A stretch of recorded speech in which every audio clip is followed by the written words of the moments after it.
Welcome to Grail Country. I'm very excited today to have the opportunity to talk to Brendan Graham Dempsey, podcaster, YouTuber, author.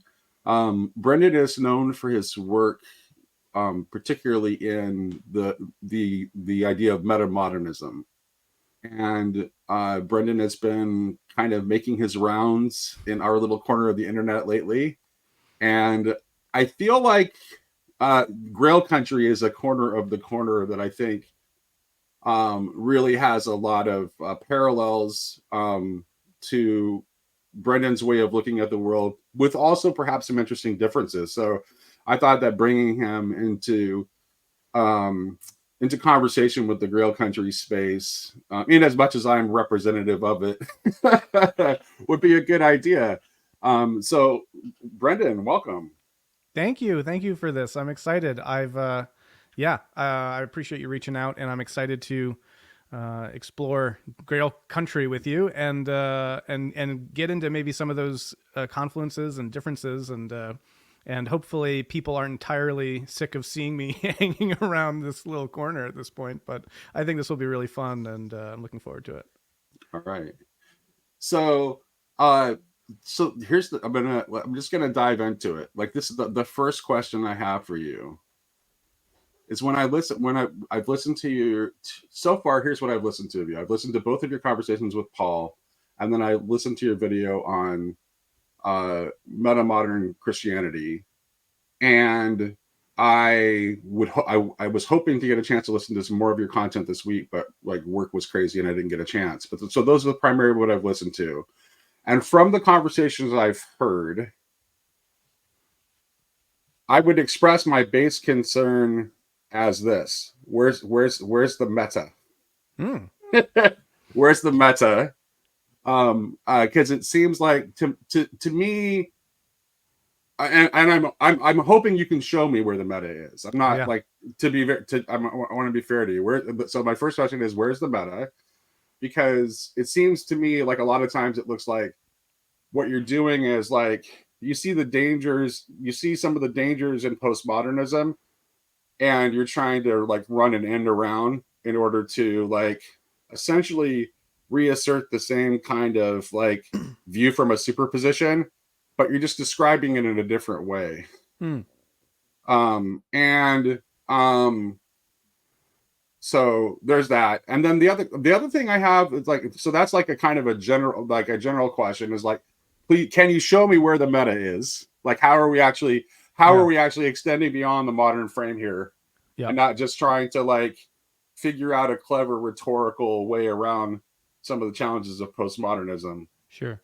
And part of that is like, I think like it seems like I don't see sufficient engagement with the phenomenological reality so far in what I've heard. Maybe in some of your content that I haven't seen, there is that.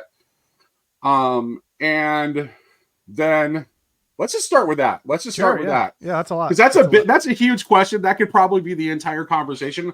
Although I do have one very specific question I would like to get to. So let me just leave it to you. Sure. Would you like to hear the specific question first to see how it links to the general question? Yeah, sure. Let's hear it first. Yeah.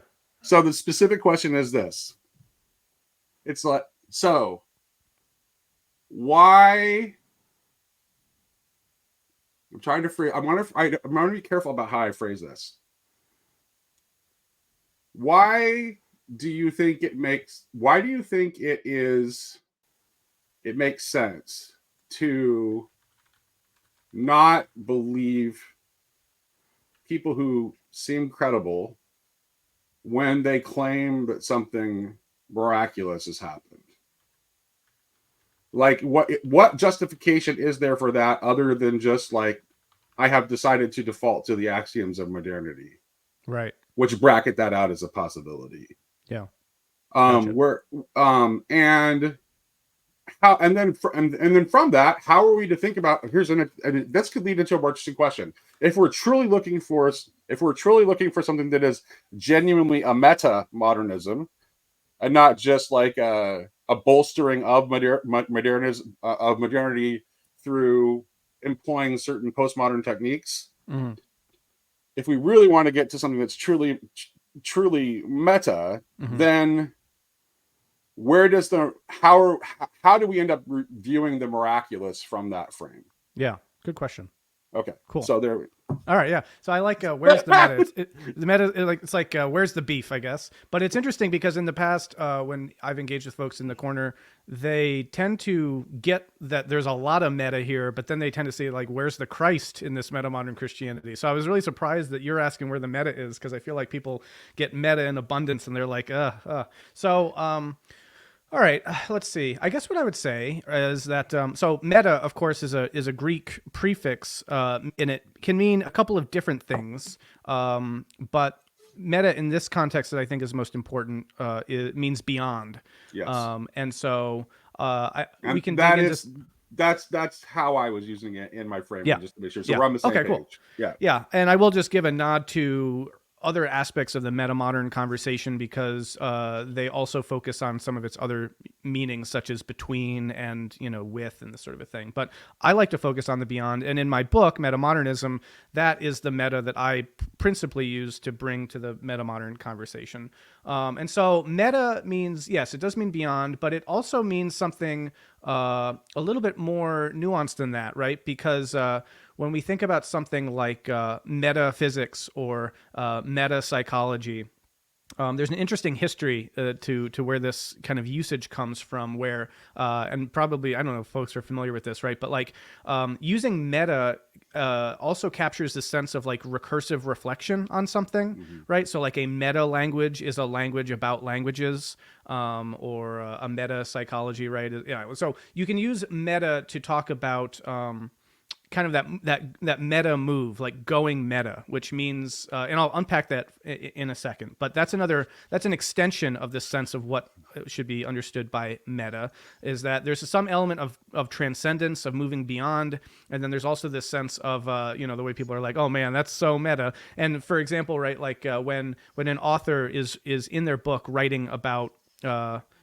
the book that they're writing, right? Or in a TV show, if they have the television show that you're watching as actually a show that the characters themselves are watching, right? That's a meta move. Or people will be familiar with meta fiction, which came to kind of prominence in postmodern literature, where there's some element in which, yeah, the story that you're reading is somehow brought to your attention kind of within the story, that kind of dynamic, right?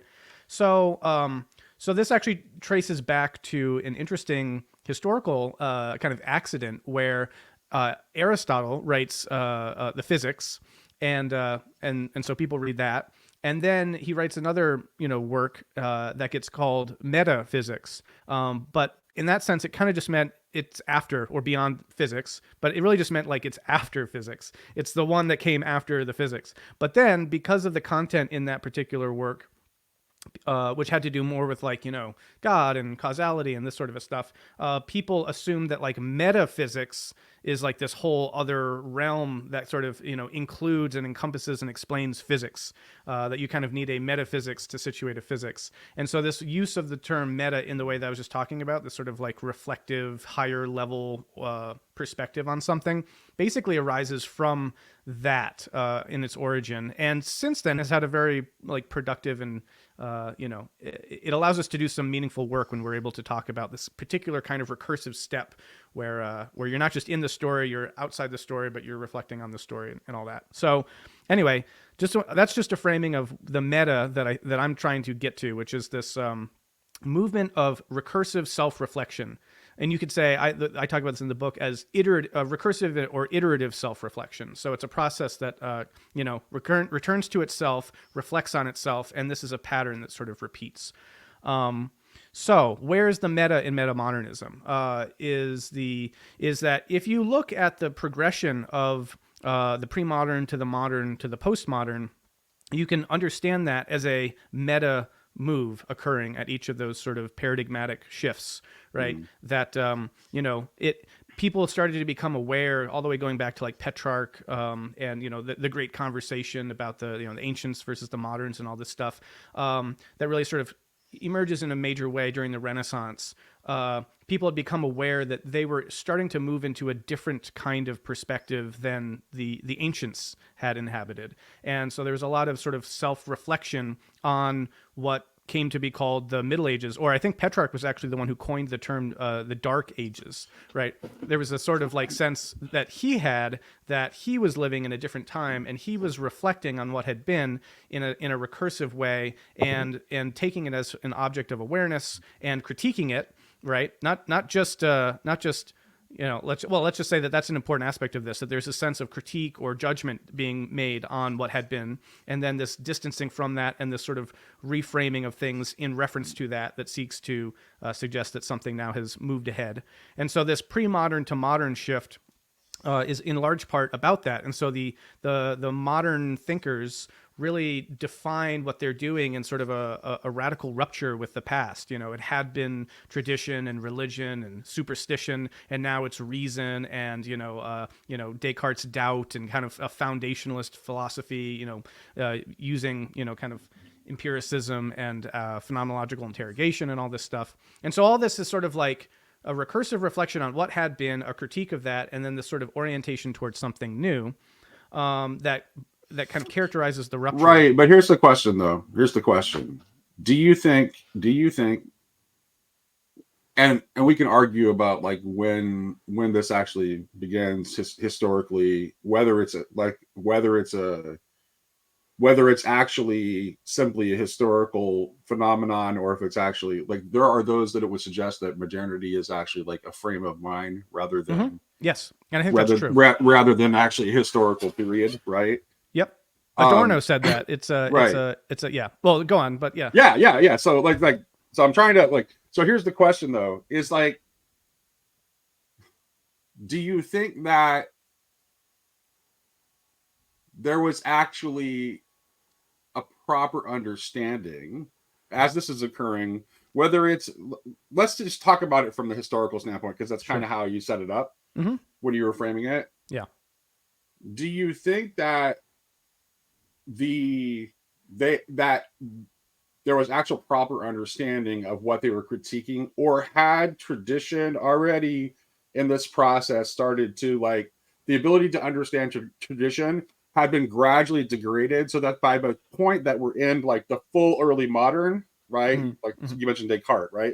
So by the time we get to Descartes, like that we actually have no idea what we're actually critiquing and reacting against, because we've lost understanding of what actually the traditional pre-modern frame was.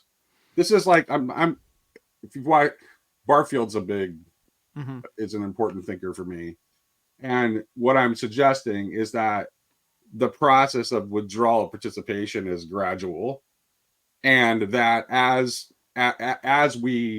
because of that withdrawal participation, we actually don't understand as moderns, even as nascent moderns, we did not understand the view that we were critiquing.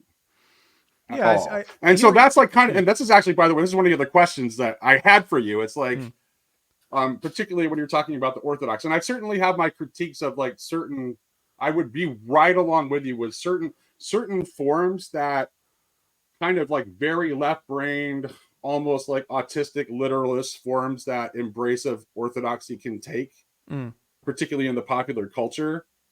Like those are definitely something that I would think are a problem. But in as much as people are genuinely trying to engage with tradition and understand tradition and embody tradition, I think that's the thing that we didn't ever do. And I think that is part of why we're running into the problems that we're having. Yeah. Go ahead. Yeah. Okay. So this will plug in also to the issue around the miraculous that we'll come back to. And let me just quickly, just to explain, the big picture that I'm getting at with a few more sentences just to tie that bow around that.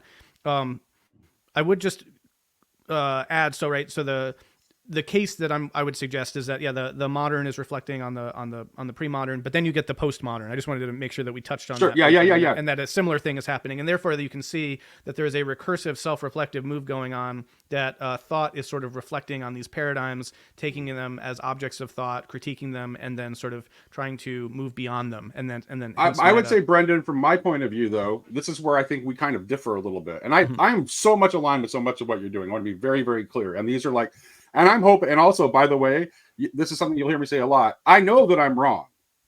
Me too. I just, right. Okay. Yeah, so, yeah.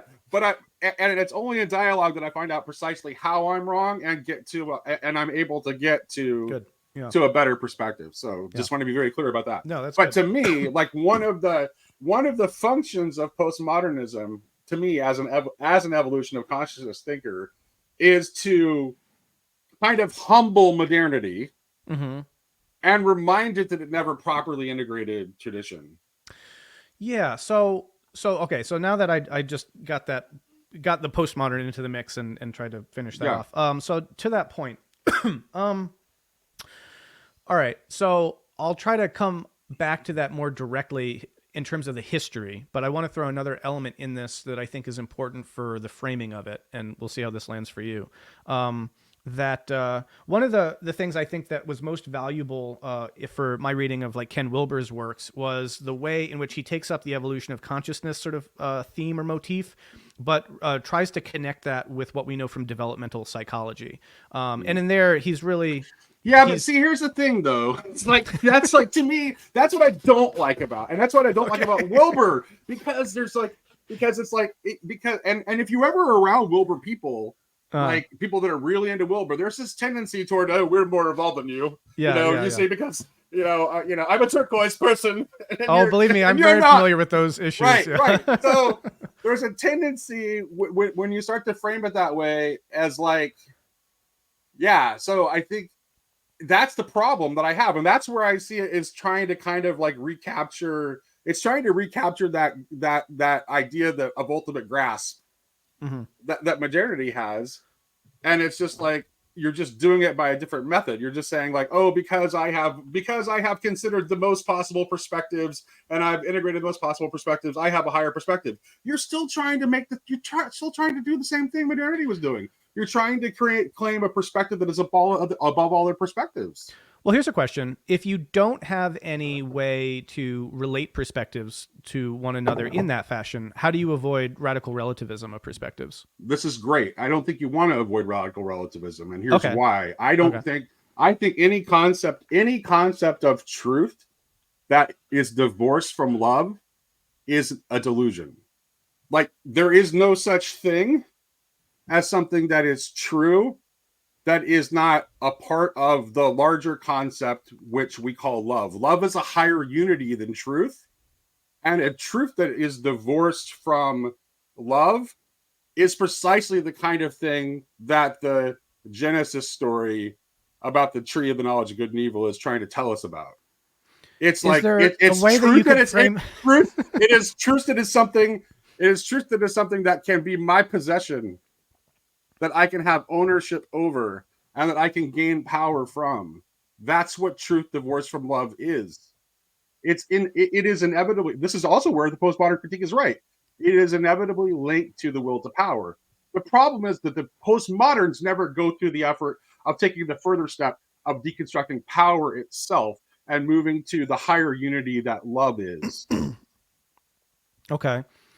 Yeah, there'd be a lot, I guess, we'd have to unpack there. Yeah, because so we'll have to see how we can bridge. This is why I kind of suggested maybe it would be useful if you were to if you wanted to ask me some questions about like where I'm coming from. Sure, I guess let's dive into that. So because obviously, Brendan, I don't think the same way most people think.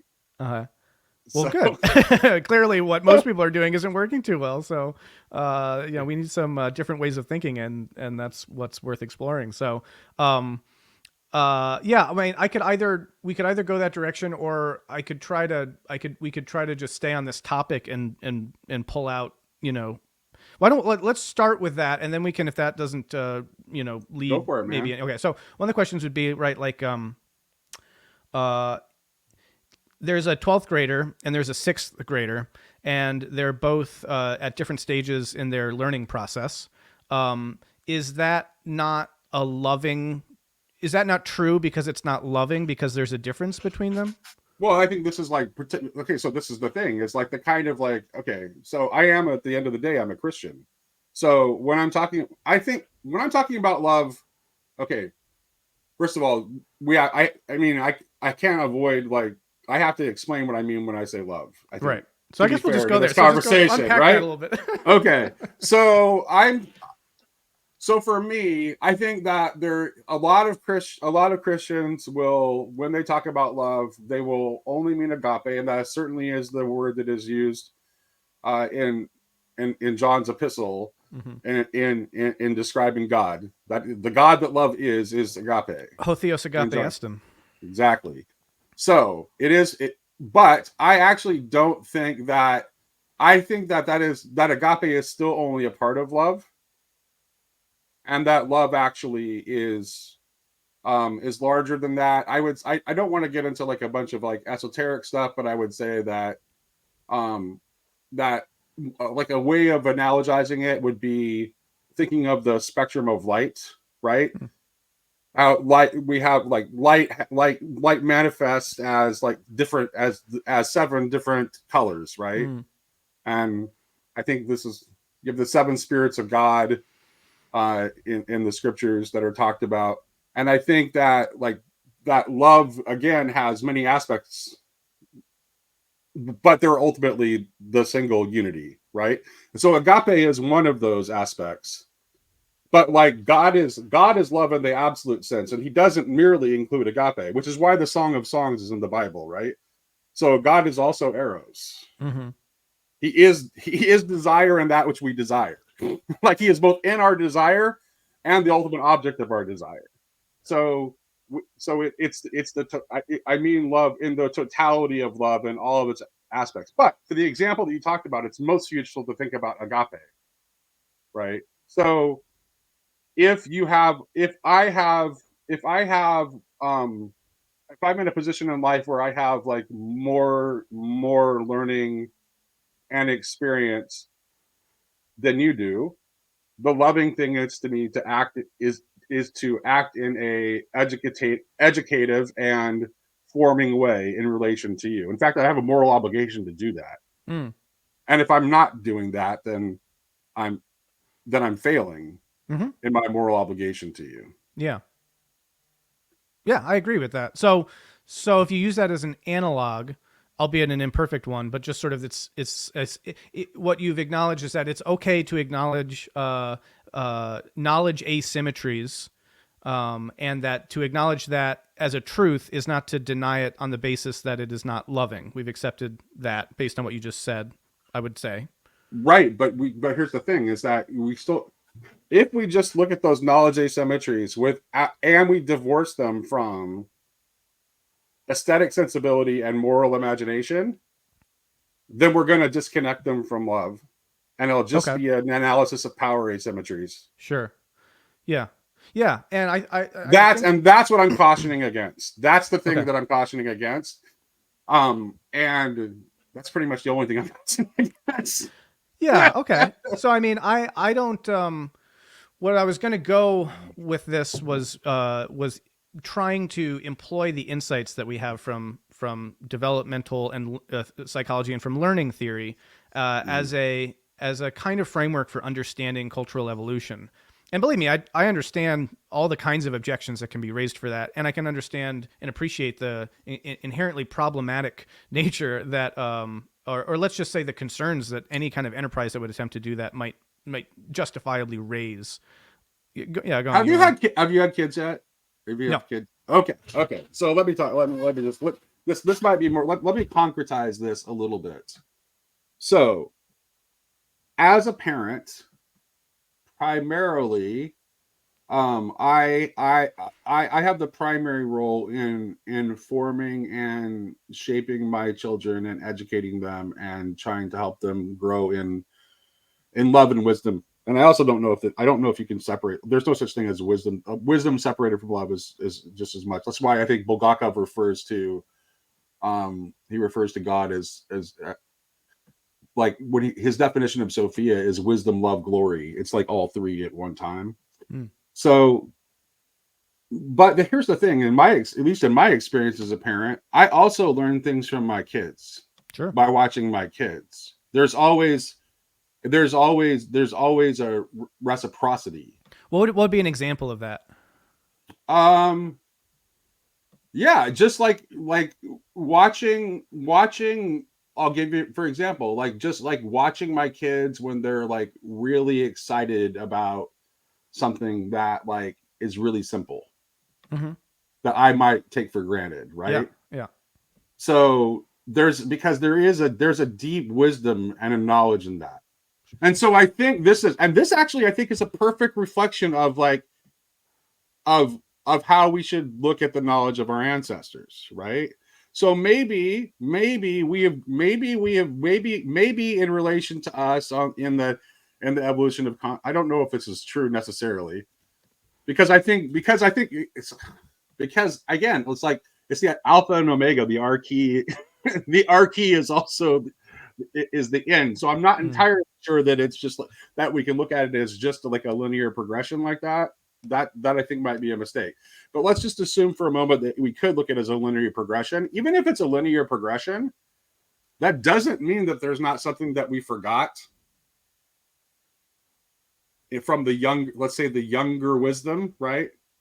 That we need now. Well, let me, if I could. So we got on the topic of developmental psychology, and very naturally that yields to similar discussion spaces such as parenting, such as relationships with children and all that. But very quickly, I feel like if we go into that space, we're going to lose track with the kinds of insights I think that are actually Okay, go for valid it. and that are actually, it becomes very dangerous to make those kinds of moves. I want to avoid making any of those moves.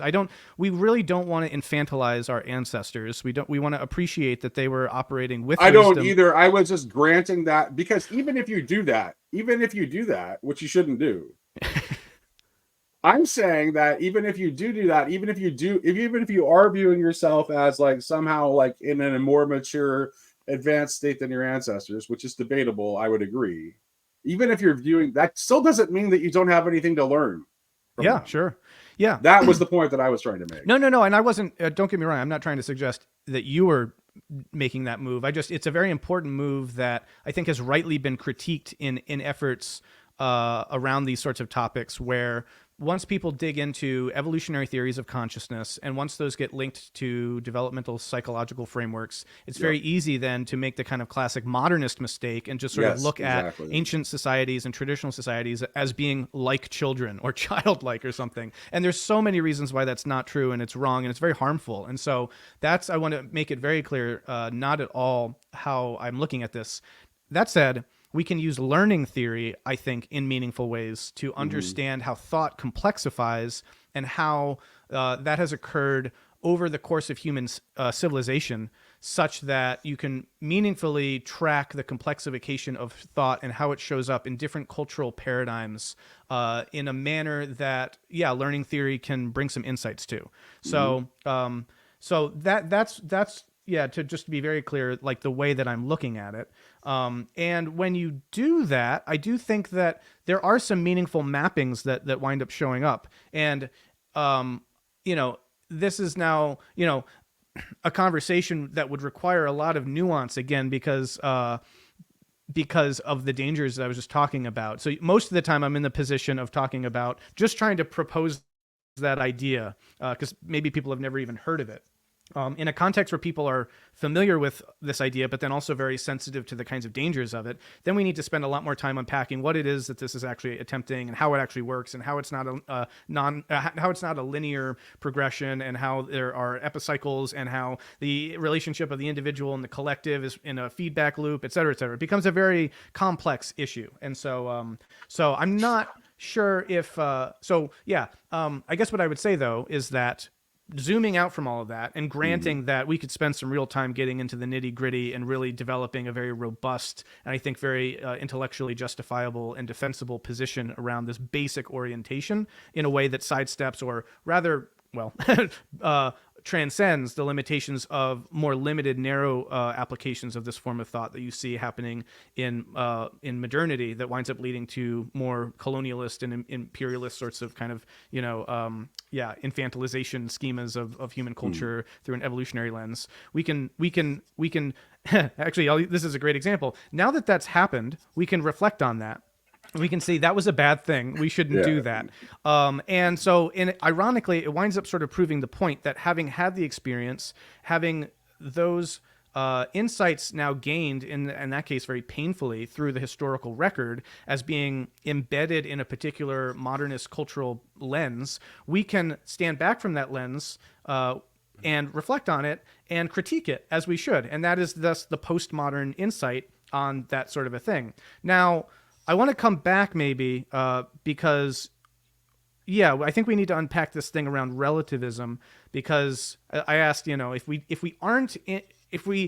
to make a through line between perspectives in a way that coherently orders them is somehow inherently problematic because you're saying it doesn't link to love, then I'm curious how we avoid the relativism and the sort of ultimate kind of value nihilism that shows up from postmodern relativism. And it sounded like you had a different take on that. So anyway, there's so many threads at this point. I don't know which one we want to pick. No, I know, right? No, goodness gracious. Okay, no, this is good. This is good.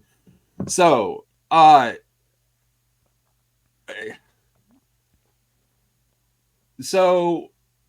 trying to think about how I want to say this. It depends on, again, it depends on like,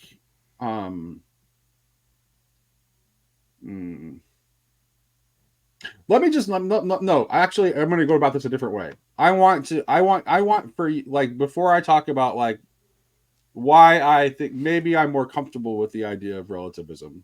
Let me give you a chance to express your concerns about relativism to me in a way that maybe I can understand. Sure. And then, so I don't end up like addressing it in a way that's like doesn't even speak to what your concerns are. Yeah. Does that make sense? Yeah, definitely.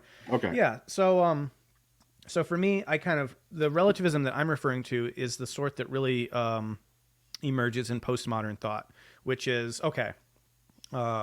you get the postmodern critique of this notion of universal reason and absolute truth and all this stuff, because there's an insight that we are embedded in social contexts that shape our knowledge production and that shape our understanding of reality. And that these contexts vary considerably from culture to culture and time to time. And that if we take seriously that we get reared we get socialized into systems of knowing, then there doesn't seem to be any way to appreciate any relative merits for or against any notions of truth, what we should affirm, what we can't, because anything I say could just be my perspective. It could make sense to me, but it won't make sense to you. And then we seem to be stuck in a kind of, what's called the micro narrative, and there is no narrative that we can share between us. And if you pursue this, which we have over the past 30 years, you wind up getting the breakdown of a certain kind of social cohesion. You get a fragmentation between different communities of people who then eye each other askance because they don't believe that they can actually communicate with one another, and that their lived experience is even understandable by other groups of people. So you wind up getting this sort of balkanization, tribalization, this sort of moving to a more kind of insular parochial perspective that feels like it's defensible intellectually, and then winds up becoming antagonistic towards all the other groups. But there's no one to adjudicate between these other groups, and everything that would do anything to impose any kind of structure or order or law is inherently just sort of an evil power force that has no justified legitimation in being able to impose itself on other micro narratives, but it does, and therefore we should resist those. But then at the same time, this whole framework seems to presume certain truths.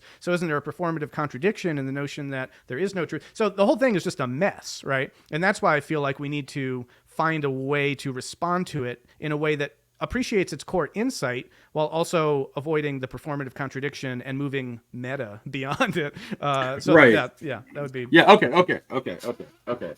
So I would say this. I would say that the kind of like the kind of truth that postmodernism is relativizing is objective truth, which is in fact the wrong way of thinking about truth.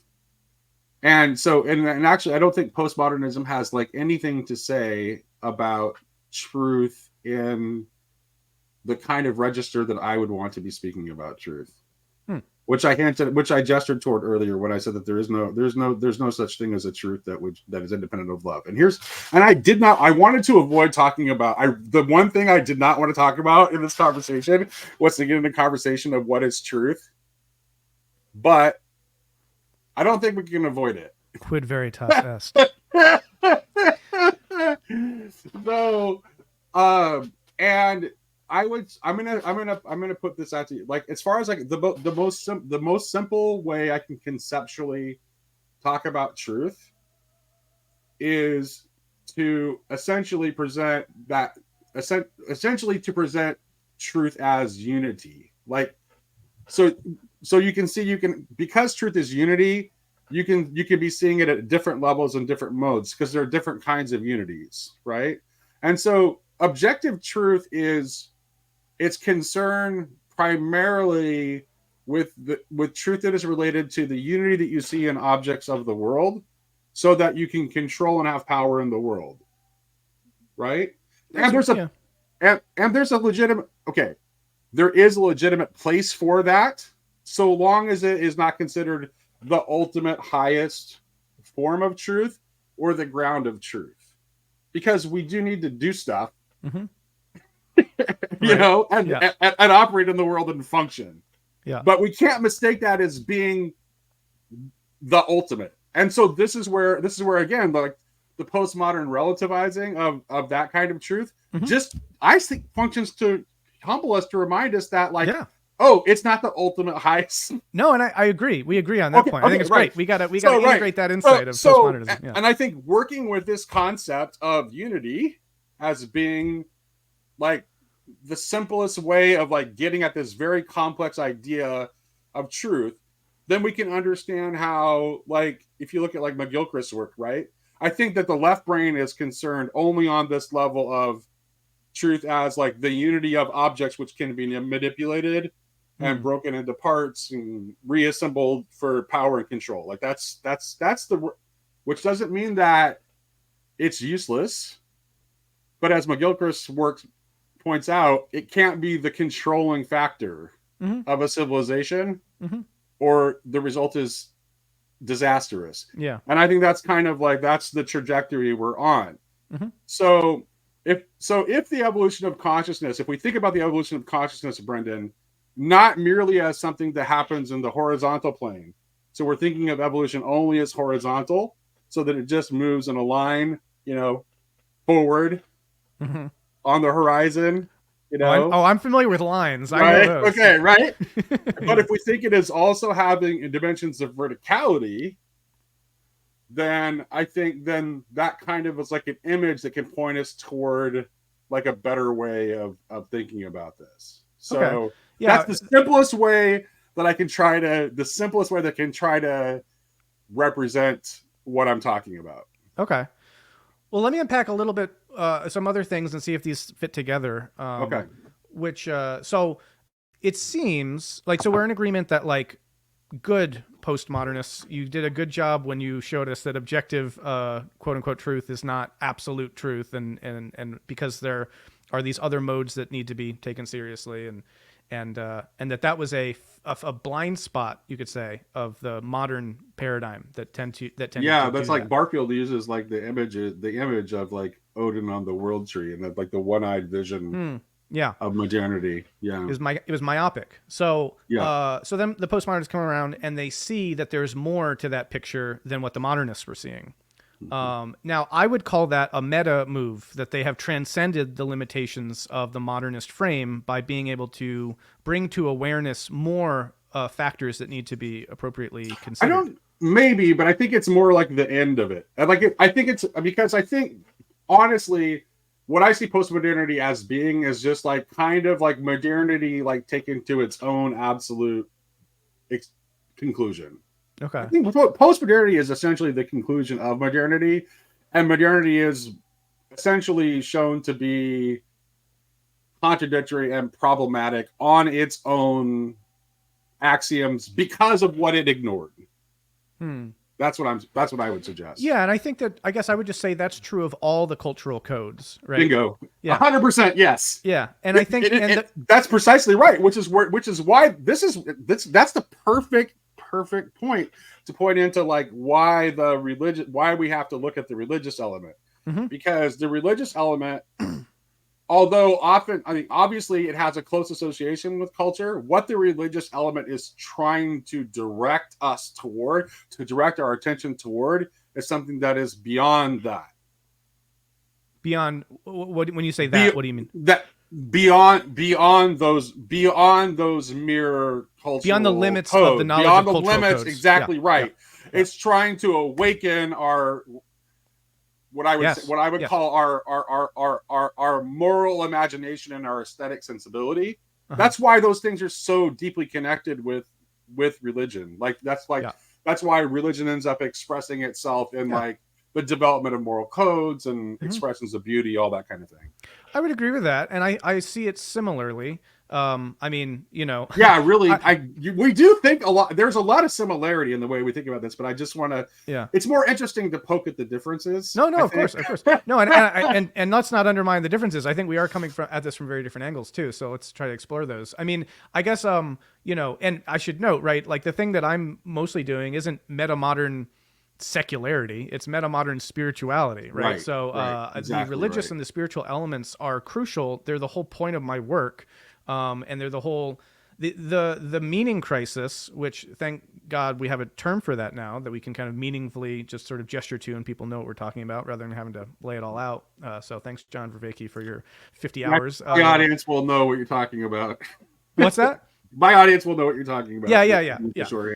I try not to name drop, you know, unless I know people will know what I'm referring to. I don't try to be pretentious, despite what people think of me. Though I will maybe quote from Latin or Greek for pretense sake. So that is a flaw. Okay. But anyway, the point I was making though was just that yes. So the spiritual element is there, and I would agree that the religious sensibility is orienting us to what is beyond all of the limits of our cultural paradigmatic forms of thought. And I guess the form of spirituality that speaks most to me is the one that understands the evolutionary process that we're kind of talking about of the development, the unfolding of these worldviews one to the next, is the process that is leading in a particular direction that our religious sensibility is attempting to speak to and is intuited in an embodied fashion, and we are trying our best to give expression and form to that with our symbols and our stories and our myths and whatnot. But that because the traditional religions appeared at a particular moment in that evolutionary process, what gets religionized at that moment is a more incomplete picture of reality than the one that we have access to presently. And so what I'm keen to do is try to speak still from that religious sensibility, but speak to a more complete picture of reality, one that includes the insights of the modern frame and the postmodern frame, and yet also speaks to that thing that is beyond them all, and will be beyond the metamodern and will be beyond the post-metamodern and all the silly iterations that follow, right? But it is filling in more of the picture, I think, in a meaningful way. And I don't think that it's loveless to say that. I think it's actually, we are moving towards love. And I think that is why the ultimate religious icon is the divine and God is love, because whatever is on the ultimate end of this progression, I think is one that is maximally loving. And so I tend to look at the unfolding of civilizational paradigms as, at their best, getting us closer to that more open, universal, loving perspective. So that would be the claim. Yeah, Tomberg talks about like the essential alchem, like essentially that the alchemical idea of the transmutation of base metals into gold is actually like related to the transformation of like all of the various like chakra centers, if you want to talk about it from like an Eastern perspective, Mm. of the human being into heart, so that ultimately it's just all heart. Mm. So, and part being that part which orients us toward love and the way that we're trying to talk about it. And so I totally agree with you. And I would even say this. I would say that I think have you happened to have read David Bentley Hart's book Tradition and Apocalypse? No. Okay. I would recommend it. It's a very good book. But David in that book, he posits the notion of tradition that is not divorced from the idea of the apocalyptic. And his essential his key argument is this: if we want to understand what a tradition is, we have to keep that we have to keep in mind that a tradition, like anything else, is moved by its final cause, Mm. which gives the space for a tradition Mm-hmm. to develop over time without being while still being the tradition, Sure. right? Mm-hmm. Because it's a living tradition. I think this is actually what when Paul talks when Paul contrasts, traditions of men versus what Christianity is trying to become. I think that's the very same thing he's gesturing toward. It's like this is a thing that is moved that is being moved and shaped through time by its final cause, and it is going to. The fact that the tradition has changed over time is just like impossible to deny by anyone Right. who's like not just burying their head in the sand. Well, Like, go ahead. yeah, and I would say that one of the things I find really interesting is that as the traditions evolve towards their final cause, let's say, they get transformed so radically that sometimes, how would you say, the thing motivating them itself transforms, or it comes into clarity in such a way that the whole sense of what the tradition means gets radically transformed. Sometimes in a way that some people might be profoundly uncomfortable with, right? One of the big things that I try to do in this meta-modern Christianity conversation is talk about how I think the role of history plays into this. And there's a way in which the telos, or the final cause of the Christian tradition, you could say, might move through a moment in which the very tenets of its early sort of belief structure get radically deconstructed and undermined. But it can do so in such a way that it's still heading towards its final cause. It's on the path, but in retrospect, it's sort of like, we didn't expect to go this way, we didn't expect the view from here to look like this. Right. And this is something that it's obviously happened in Christian history. I know you talked to my friend Sam, the Unitarian, right? And so it's like, it's interesting when Sam and I talk, because it's like, I don't like, my reasons for believing in the Trinity are primarily ontological and not scriptural. So it's like, I don't like, and to me, it's obvious that the doctrine of the Trinity developed in history. That doesn't make it untrue. Sure. Yeah. Right. No, exactly. But actually, this is a really key point. It could be, and I think it is, more true than it not being in the tradition. And so even, all right, let me try to say something that'll be hard, but like, even the notion that we should look to the beginning as the truth, as where the truth resides, that somehow needs to carry forward completely, is something that itself undergoes transformation as the tradition evolves towards its final cause.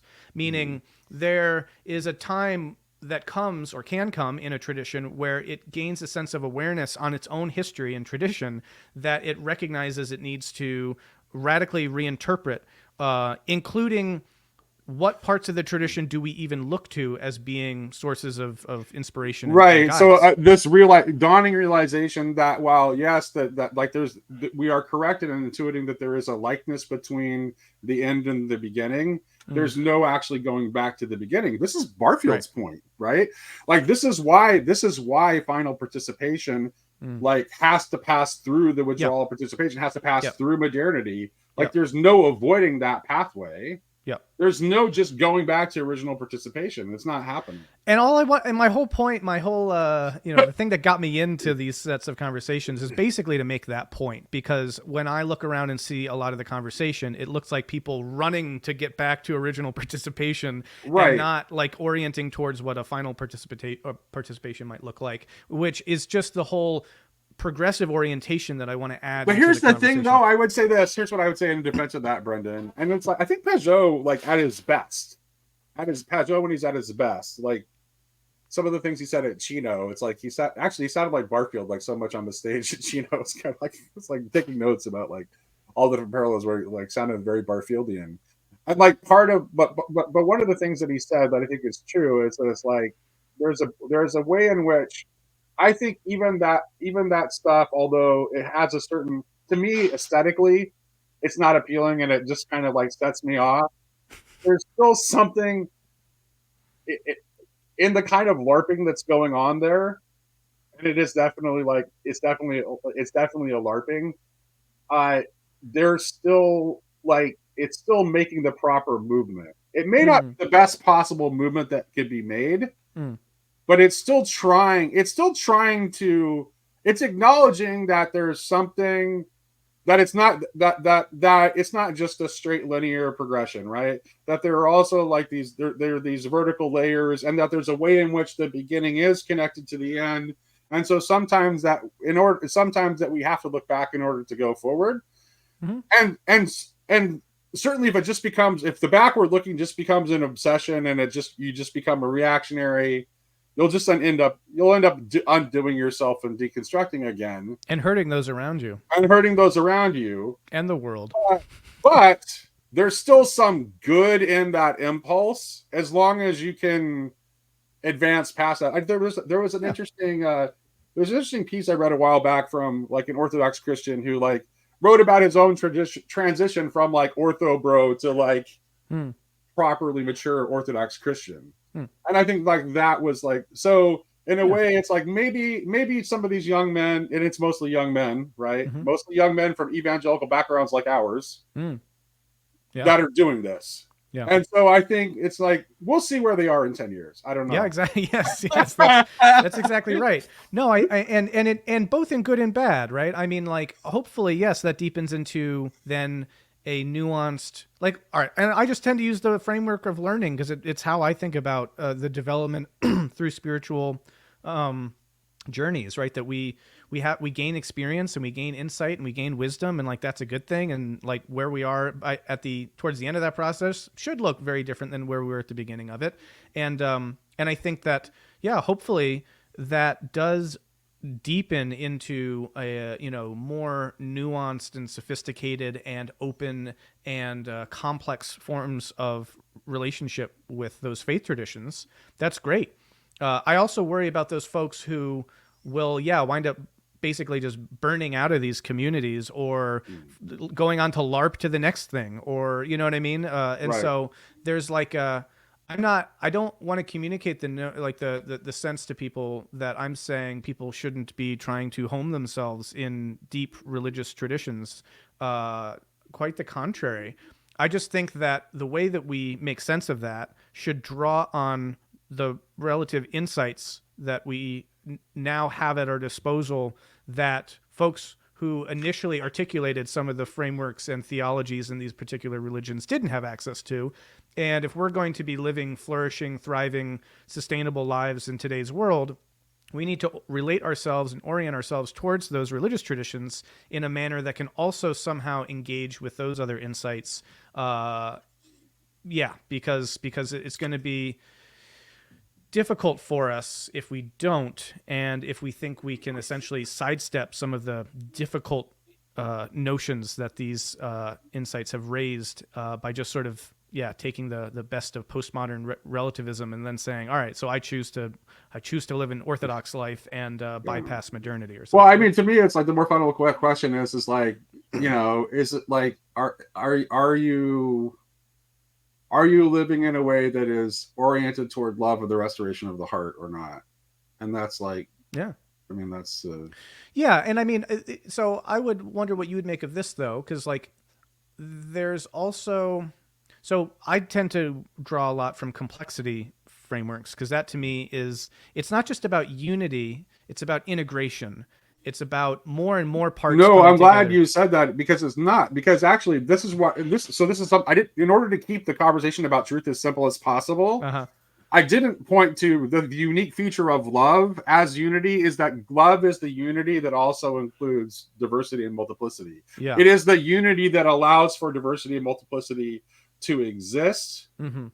which is why I think that's the orientation we need to have to like understand the proper way of relating these different frames and perspectives. If that is the higher unity that we are in service to, then we can allow for the flourishing of that Mm-hmm. diversity Yeah. without trying to just turn everything into Yeah. just like the same thing. 100%. And so I also should make the point that, like, and this is a good occasion to really make this clear. um, so I think most people who are engaging with a religious tradition are going to be doing so in a very different way than people who are interested in metamodernism would be. The only Mm. reason I started engaging folks in this little corner and with Paul and the way that this is unfolded in this really beautiful, wonderful, generative way is just because people found the word metamodern and they wanted to talk about metamodern Christianity, and it seemed to not match what my whole conception of that would be, meaning that that it did tend to look a lot much more like a sort of postmodern informed neo-orthodoxy. And so Ah, my point would just be that I'm not out here trying to like proselytize or go to everyone and try to change their religious perspectives. I'm just saying that, like, if we're going to talk about whatever a meta-modern Christianity is, I'm just trying to be the one saying, oh, okay, well, based on what meta-modernism is largely about, it should probably look something like this.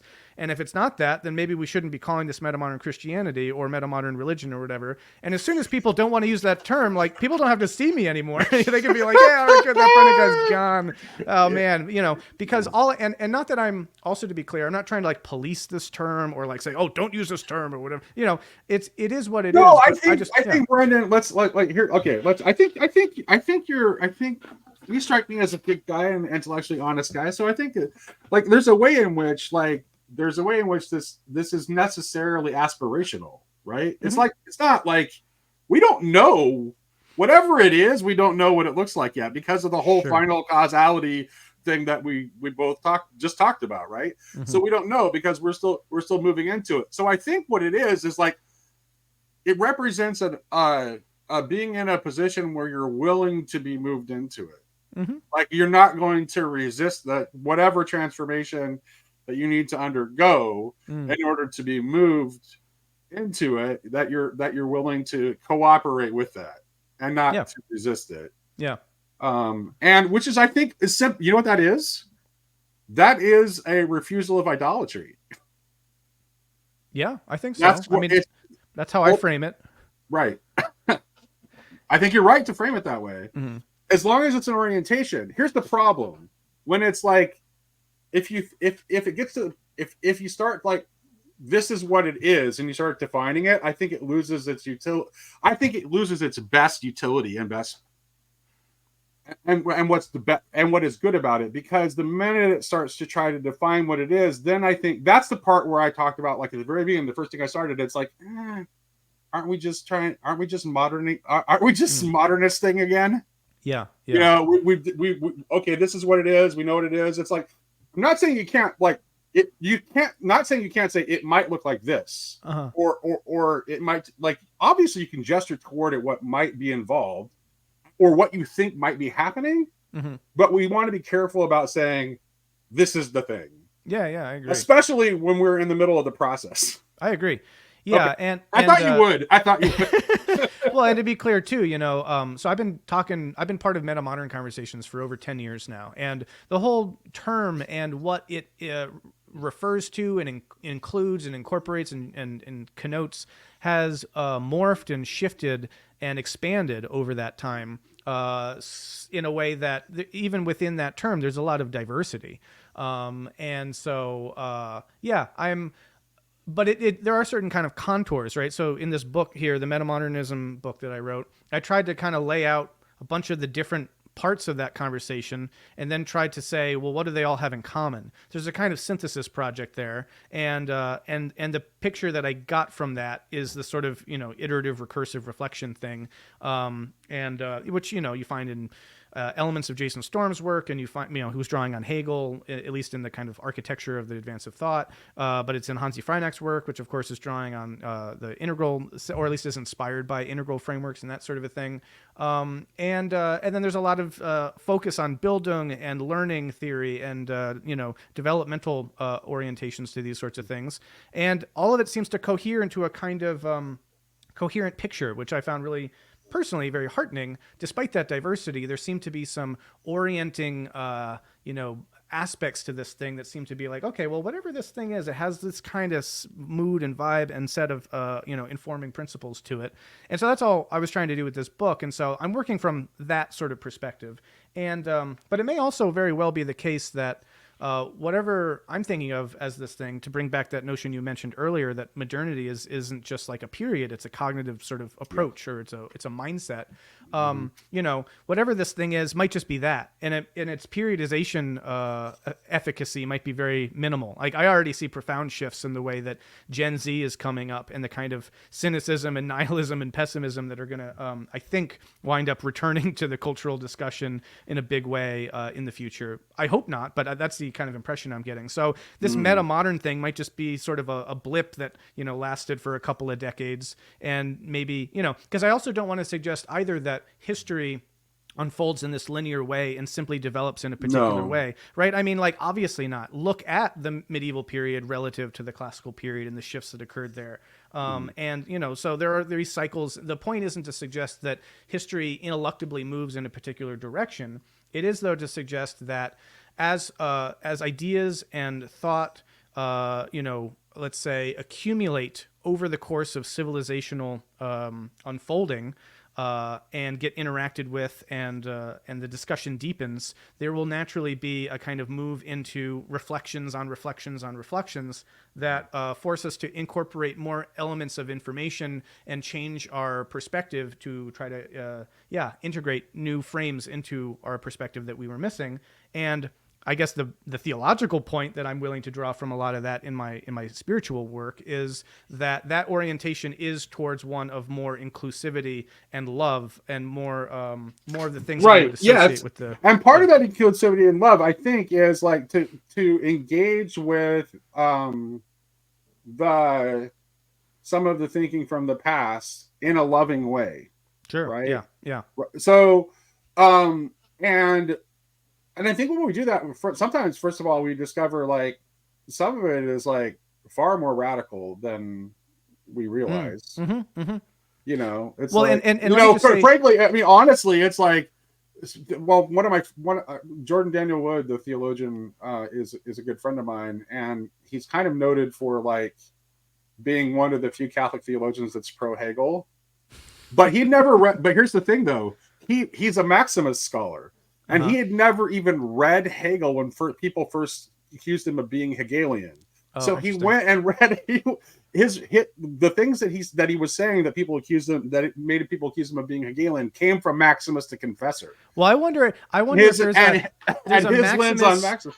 There's like a Maximus via Pseudo Dionysius, probably like pipeline that leads to Hegel in terms of this like hierarchy of I mean, I kind of was on I followed a trip something like that myself, though I discovered Maximus only as he related to Dionysius. But there is in the tradition semblances of thinking that obviously move in the same kind of trajectory. And yeah. Right. And synthesis is a huge principle for me. Like, again, like Tomberg is like, I mean, honestly, it's like, I mean, I keep referring back. I might as well just embrace the fact that I'm just going to be the Meditations on the Tarot guy, because,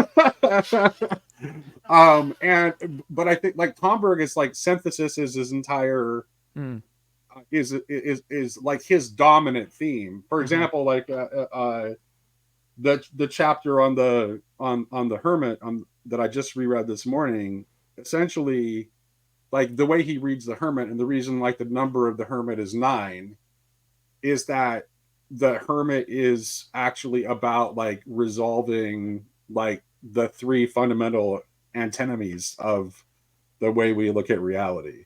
And Well, what can I ask you? the third of which, by the way, is faith in empirical science, Uh-huh. which he's not. And again, he's suggesting a synthesis, Yeah. right? It's like you don't you actually, in order to fully understand reality, you don't want just all one or all the other. You need to have a synthesis that involves both. Is Um, is Go his ahead. reading and maybe your reading of his reading how would I say? So, okay, the hermit is 9. And then the question is, why is it 9? Now, there's this interpretation that you've offered there, right? Or that he's offered. Does he hold that interpretation from a hermeneutic stance that also includes the perspective, yeah, there's not really any good reason for this. It kind of just emerged this way from history and, but now we can read meaning into it? Or is it very much like, oh, no, there's a sacred truth to why this is the number 9?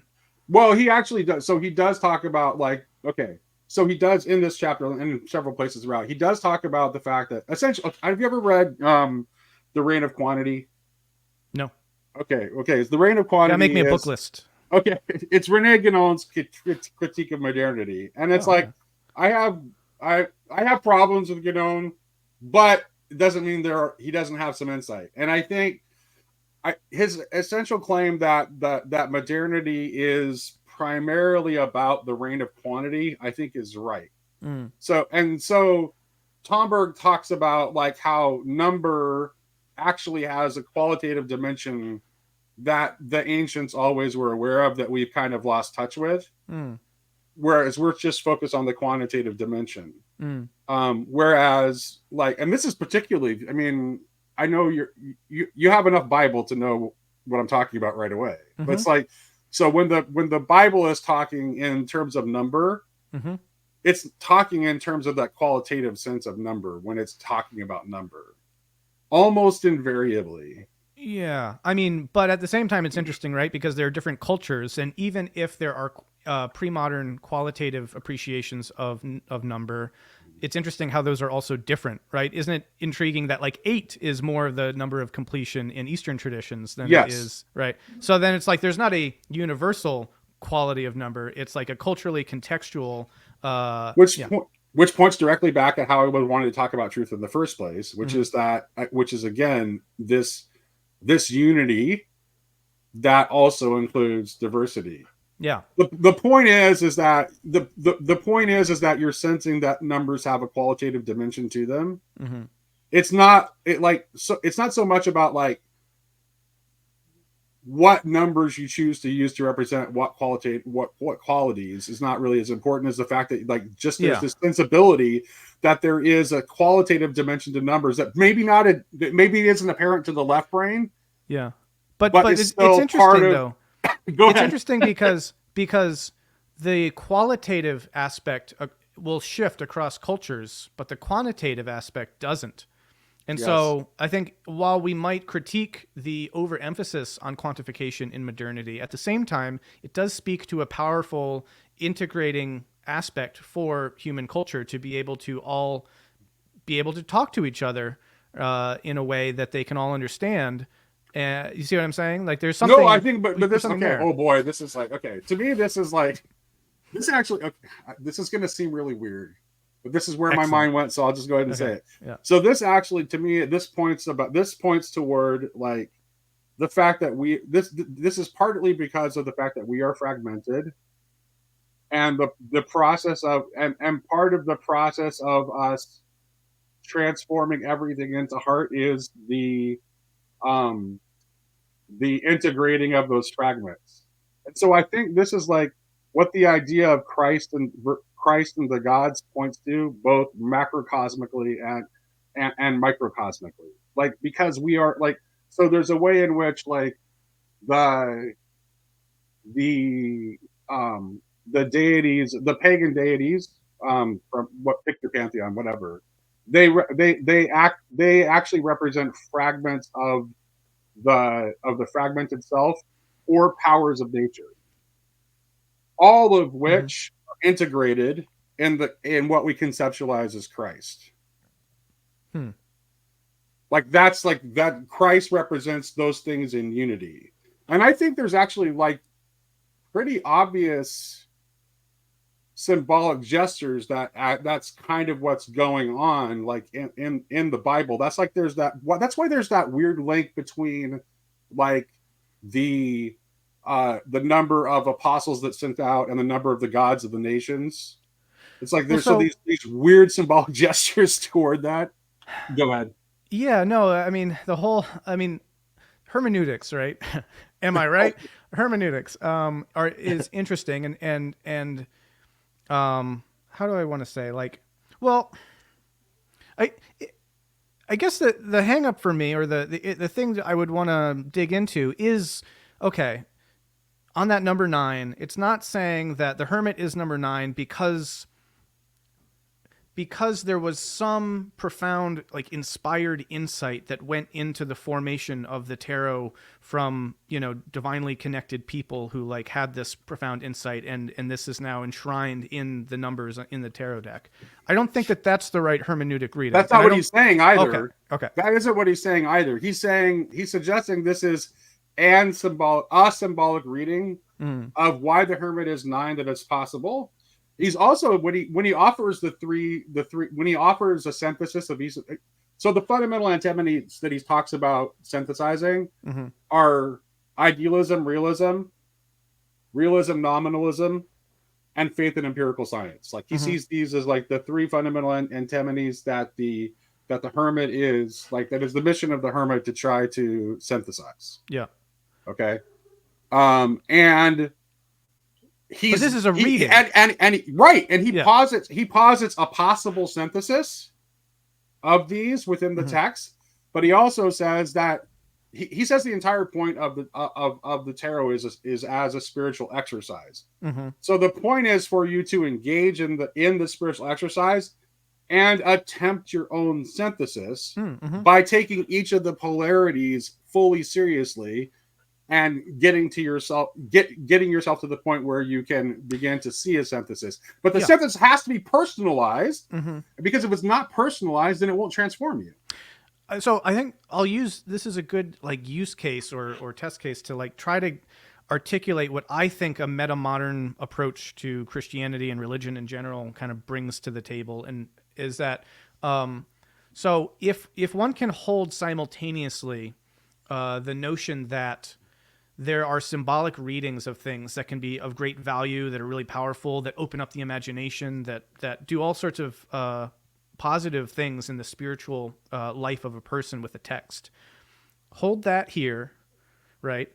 And then also hold the notion that, this is not actually, quote unquote, in the text. This was not written with the intention of the authors to convey any of this stuff. This is stuff I'm bringing to the text. And then come back to this and be like, I still hold this interpretation. I use the text in this way to do this spiritual relationship with the text, but I'm also able to toggle into the perspective that acknowledges that like this isn't, quote unquote, what would you say? Let's put it this way. Let's say we imagine a historical moment that my neighbor found one of my chickens because it got out of the pasture. And so I write a note to my neighbor saying, thank you so much for bringing back our chicken the other day. And I give that person that note. Okay. Now someone could hermeneutically go through the process of reading that note, and they say, chickens represent, the egg, and therefore the Orphic, tradition, broadly speaking, and so on and so forth. And they come up with a very rich hermeneutical interpretation of this text. Now, if that reading provides some kind of insight and it has a spiritual significance and somehow makes them more open and flourishing and thriving and all that, then that's great religion. And we can say that that's good, and that when I wrote that note to my neighbor, it had nothing to do with that.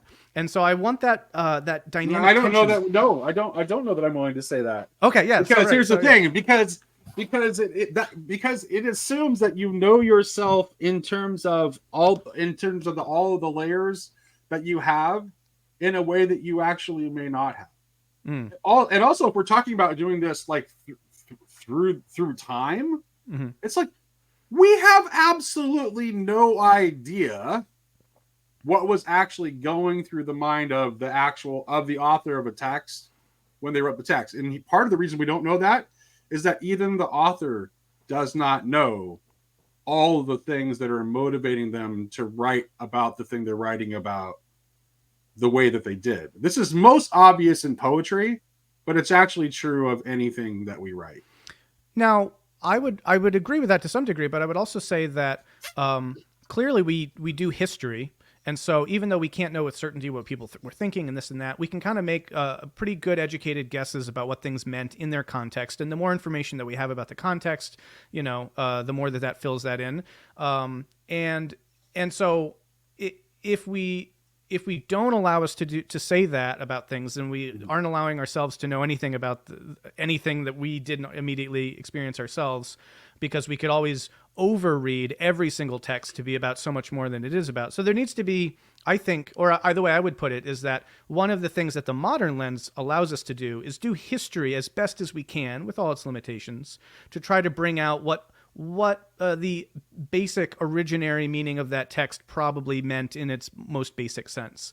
And so I think that's a valuable thing, right? Like, we can look at the Declaration of Independence and be like, well, this was basically doing this thing where these revolutionaries were breaking from the British crown and they had to say, blah, blah, blah. And like, okay, but there might be words in there that might have symbolic or unconscious import that the authors didn't even intend, et cetera, et cetera. Yeah, you can read it that way too. But you can also just read it as a historical document doing a thing in a particular moment. But this is what, like, okay, so this is all, but that's always how the tradition has read the text, is those different layers. Well, this is interesting. That's how that's true. Because Origen learned it for the rabbis, and Origen taught it to the church. It's like, that's the way it's always been read.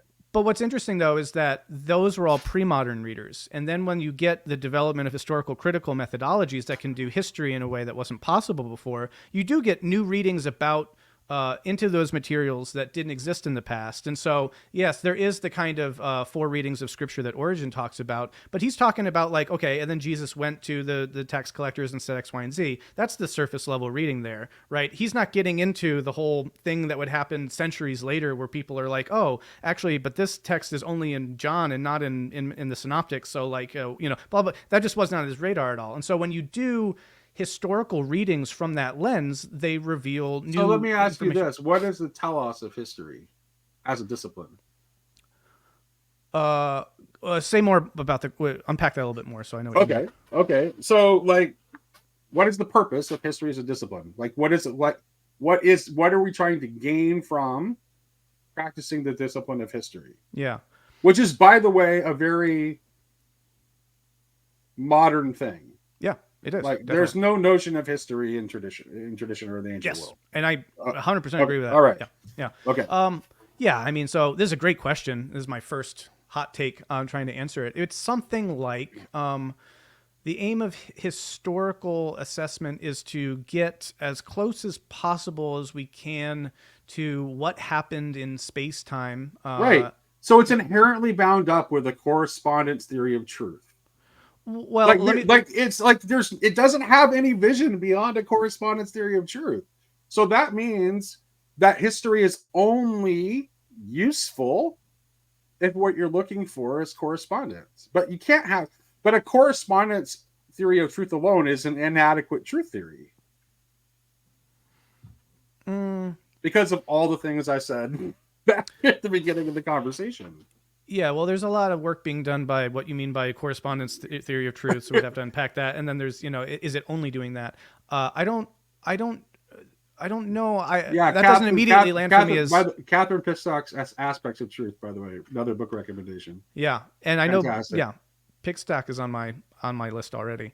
Yeah, well, the way that I guess I just sort of think about this and more without trying to come up with a philosophy of history to bring Hegel back into this, but I not obviously in the way that Hegel talks about it, but if we're trying to think about what is it for and what is it doing, I see incredible value in knowing what happened.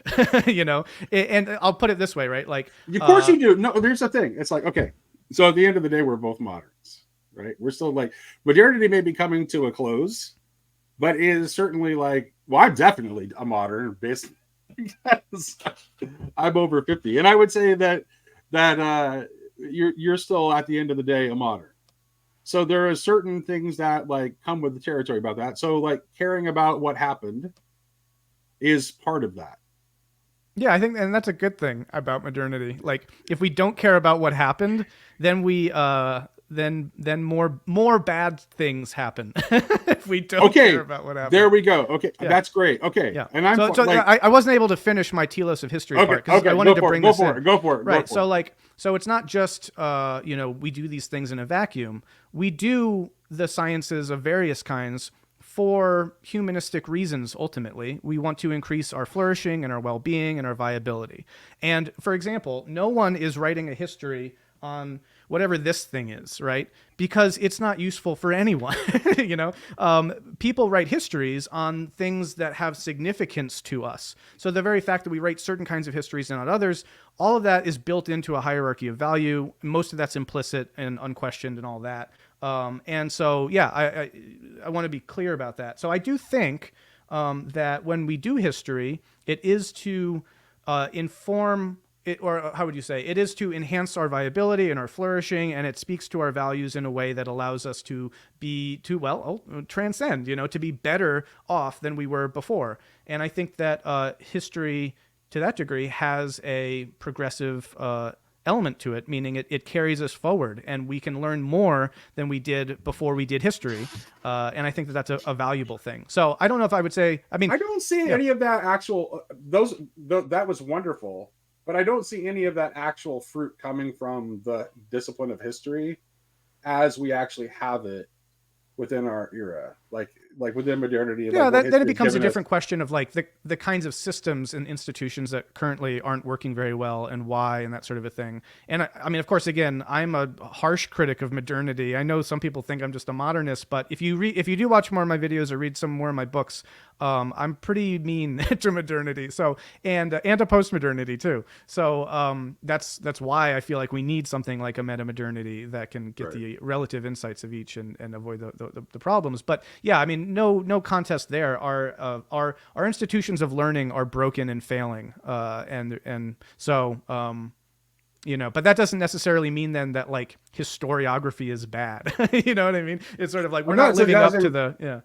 No, I'm not suggesting that at all. I'm suggesting that it is has limits.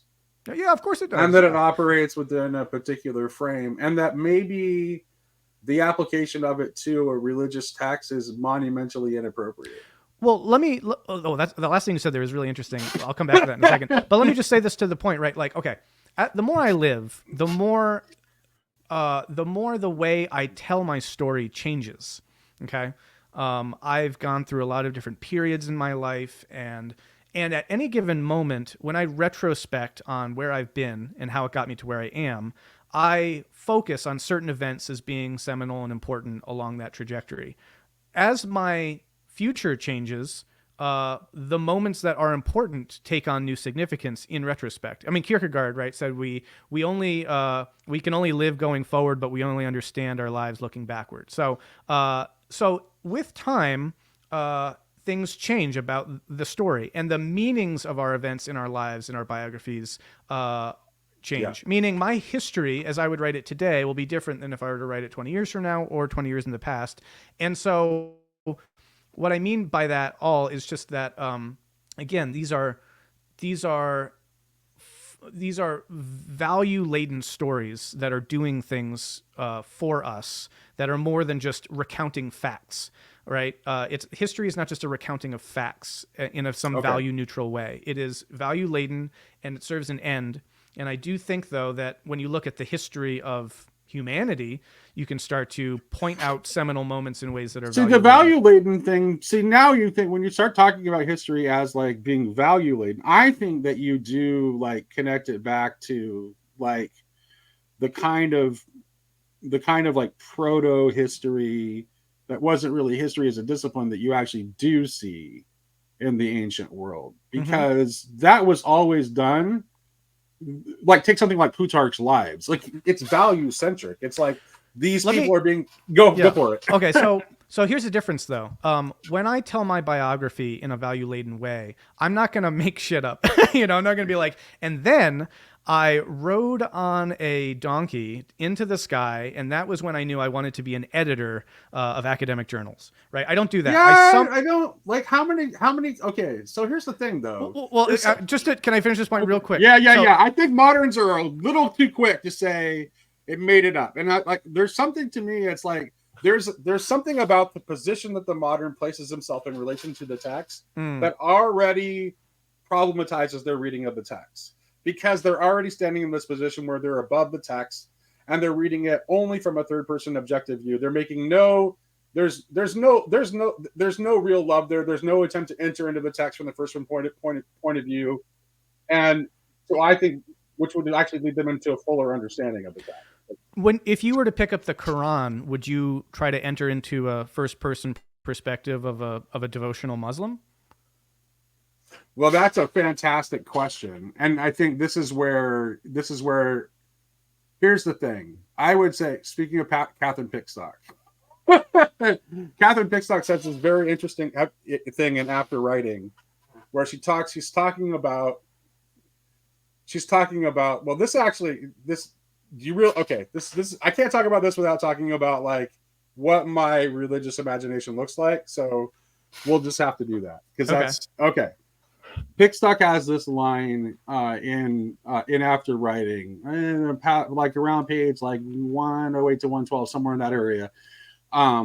And she's talking about the Latin rite. In this case, she's using the Sarum rite, which is an ancient medieval English Latin rite, and she's talking about the language of the rite, and she's talking about the words of consecration of the host.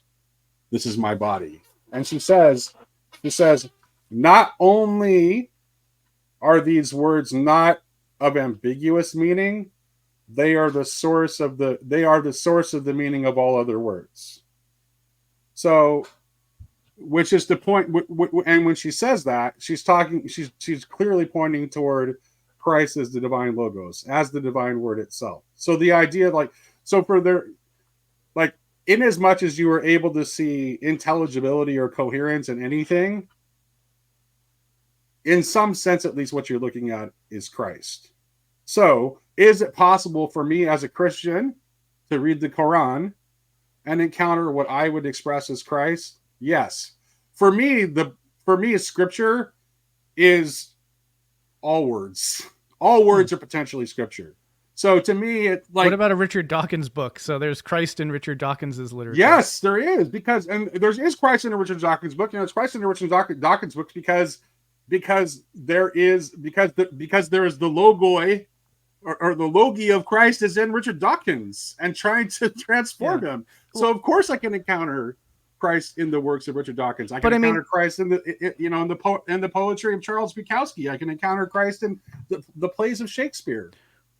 I guess though, right? Like, I don't know if we've fully taken the postmodern insight to heart, though, if we don't appreciate the way in which our use of a particular contextual, tradition-specific term like Christ and our relationship to it is the product of us being enculturated into that system in a way that speaks to us in a powerful manner, in a way that we can transcend. Okay, so this is the part. I think we should have a future conversation about this, because I can't talk about this without talking about the way in which Christ is beyond the category of the particular and the universal. Okay. And so that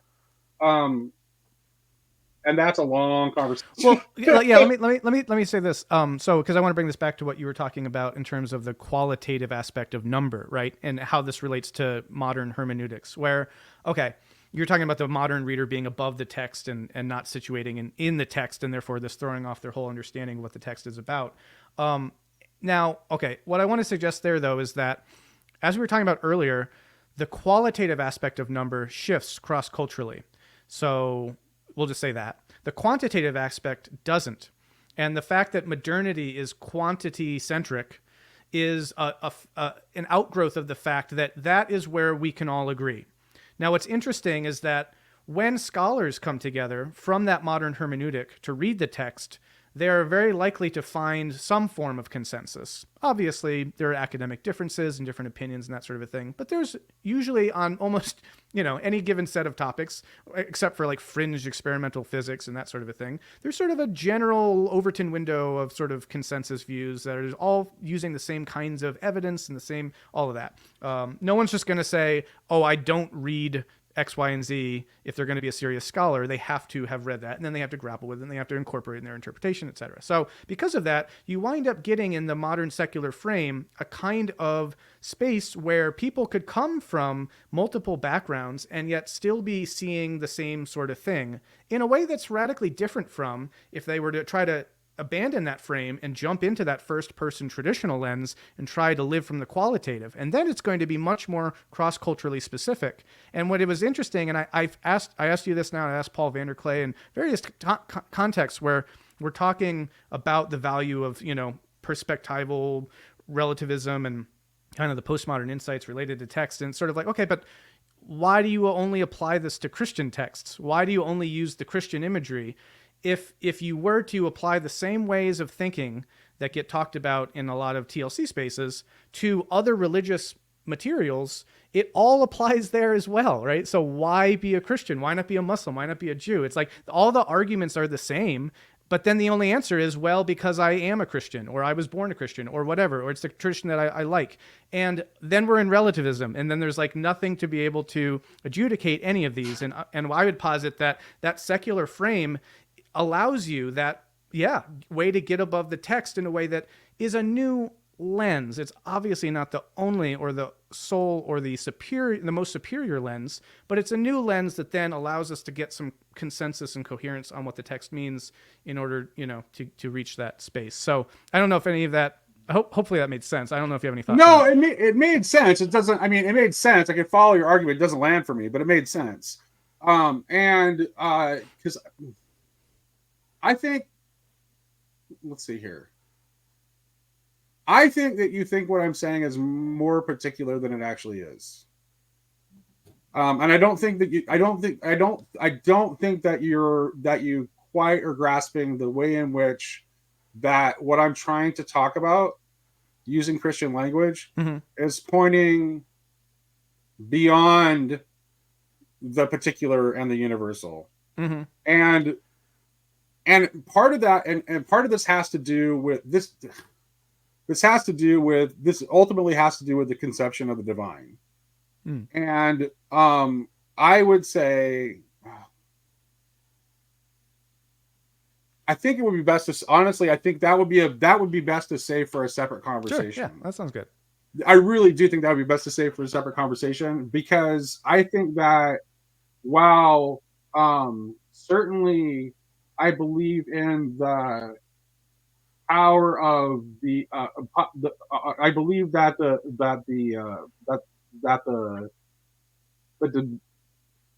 divine logos, that Christ can be revealed in any text, that there is still something that is pointed toward in Christian tradition that is unique.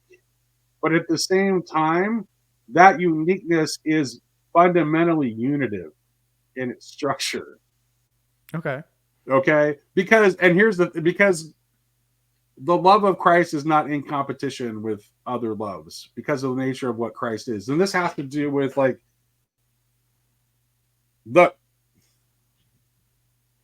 it has to do with what essentially in order to talk about what I'm talking about, I have to address it from the standpoint of Christologic. It's what I'm talking about, flows naturally from thinking through what the positing of Christ of the God-man necessarily means. That sounds very Christian, though.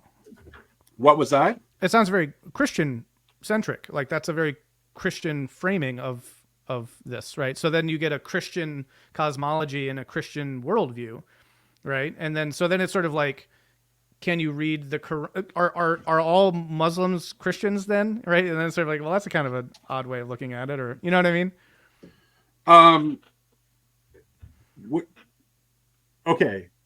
Ontologically, all Muslims contain the Logi and are being transformed into the image of the divine Logos.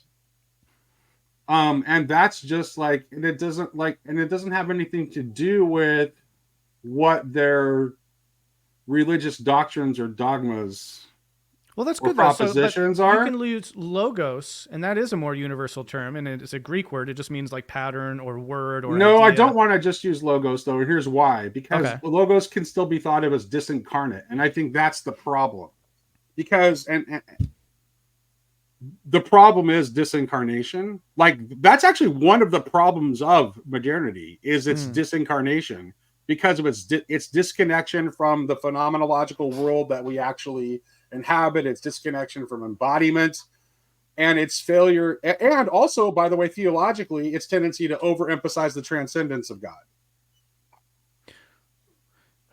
Yeah, I guess I just there is an element in the space where because it's Christian focused, Christian centric, it says it gestures towards a more universal framing, but it does that in a way that seems to I hate to use this word because it's such a loaded term, but it kind of colonizes or at least appropriates all other religious traditions as saying, yeah, but that's actually like Christian or they're like all the Muslims are becoming Christ-like or something, or like all the Jews are becoming Christ-like, and it's like, well, I don't know if they would put it that way. And then it's like, right then there's like these radical differences at the theological level. Now, what's interesting though is that you could bring a Jewish scholar and a Muslim scholar and a Christian scholar to talk about texts from a modern perspective and read it historically, and they will agree. So there seems to be this sense in which Well, I these don't. perspectives I think that within certain aspects, you see this. What I'm talking. Well, first of all, my channel is called Grail Country.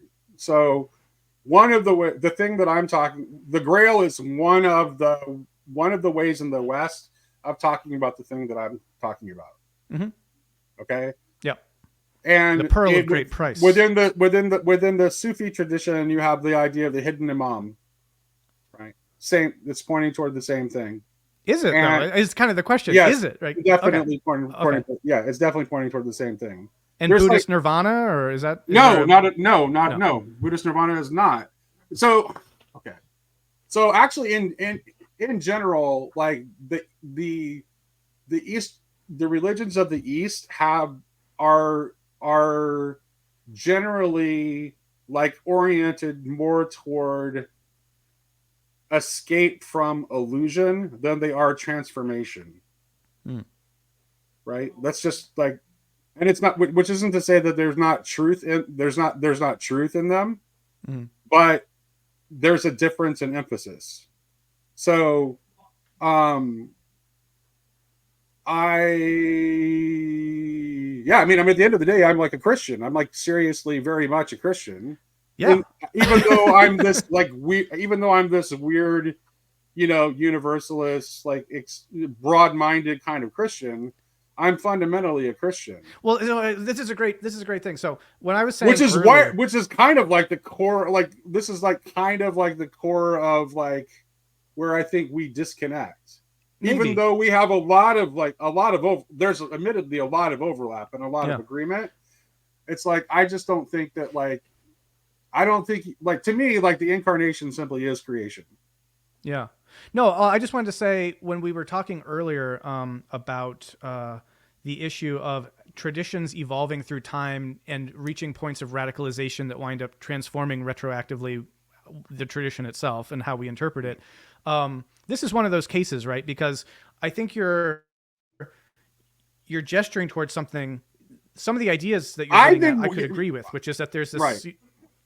Go ahead. Well, let me just try. I'll finish this idea, then you can let me know. So, there's something universal that we can relate to and see that there's some dynamic unfolding across different traditions, and then we can try to language that. Yeah, even Augustine said this. Yeah, in Retractionis. But I think here's where I'm a bit more radical because I wind up saying, once you see what that universal thing is, you actually wind up letting go of a lot of the tradition-specific materials. No, but here's the thing, though, Brendan, and this is where I'm going to press you because ultimately. Ultimately the thing that's being pointed at is is Colossians 1:27. Yeah, I don't think Jews or Buddhists would say that though. That's my point. But, you know, like it's the revelation. It's the revelation of divine humanity, and I don't think that you have an expression of that as unambiguous or full as you do within the. So the Christian language is the best language to use for it because it's the most unambiguous about it. It's the one that most radically removes the transcendent barrier. I don't know. Maybe in some hermeneutic readings of the text, I that's not been my experience with it. But I mean, I think. Yeah. Okay. So I think this is okay. There we go. I'm glad. Okay, that is the thing. It's like I think that's it. So this is what I think. This is what one of the reasons that we are for our differences. I think is that you were very much actually in the evangelical frame and lived in that world and absorbed it into yourself in a way that I never did. So I had to, for me, my path was like, oh, I'm not a convinced universalist. I've always been a universalist. I've never been anything but a universalist, right? And I was raised. What religious upbringing I had was Pentecostal, Assemblies of God, so very similar to your own. But it never landed with me, right? I just kind of like followed my own path of like what are you getting? You're getting the divine call. I'm getting the divine call. I'll have to cut out that last part. We'll have to talk again, Brendan. Sure. Because I think we're just finally getting to like the crux of something important. Yeah, I do. Can I say one more thing and then we can? Yeah, go for it. I also want to avoid because some people wanted to do this with me in the comments, is like psychologize me via my experience. So when I said that wasn't my experience, I don't just mean, like people will want to say, oh, well, I don't like what Brendan's saying, so he's wrong. And so we can find the way that he's wrong in tracing that back to his faulty experience. But I don't think that's bad faith, and it doesn't really fully account for the information either, because a lot of my experiences around studying Christianity and Christianities. And so I guess the broader point that I'm making is that there are many different ways of relating to these texts, and maybe the way that you're relating to it is great and flourishing and fruitful and all that, but there's all these other ways of relating to it too, and those are also Christianity. And so yeah, it's not like this is the Christian interpretation and then this is this other thing. It's like which interpretation says who over time, these change and this sort of a thing. So I just wanted to throw that in. But this was a wonderful conversation, and I really enjoyed it. Awesome, Brendan. It really was. And it's like, I do think, but I just want to say this. So first of all, I'm not trying to psychoanalyze you. What I'm actually trying to understand is like, what is the cause of our divergence? That's all I'm trying to understand, which isn't, that's it. And yeah, no. And I would say I mean, it's how would I say this? Like, it's wonderful. They're wonderful diversities of perspective. And so I don't know if I don't think we'll be able to home in fully on all that, because our different perspectives are, yes, rooted in our different experiences and our life histories and that sort of a thing. And so, I don't know if we have to. To me, I have a moral obligation to at least understand where you're coming from. Yeah, right? So I mean, maybe. No, I mean, we can have a fun conversation. You're not on the hook morally if you don't get me. No, we are actually faithfully attempting to actually understand one another is in fact a moral obligation.